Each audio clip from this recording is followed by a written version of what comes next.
Сайн уу? Тэгшим йогийн төвийн багш Оюун Эрдэнэ.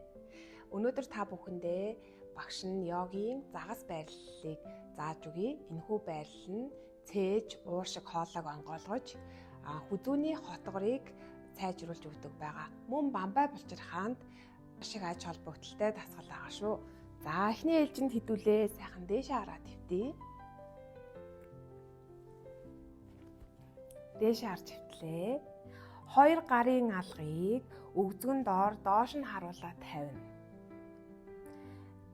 За эндээс үлмийгөө сайхан жигээд хоёр далаа хооронд нь ойртуулад эндээс амьсгал авахдаа цээжийг сайхан дээш нь өргөж өгье. Толгойг хоош нь амьсгал авъя.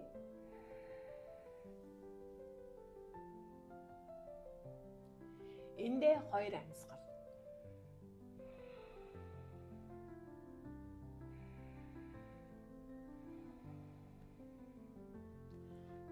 За дуусаад зөөлөн доошогоо буугаарай. Хоёр гарыг өгзгөн доороос аваад өдөрт энэхүү дасгалыг өдөр бүр хийснээр танд эерэг өөрчлөлтүүдийг авчирна гэдэгт найдаж байна.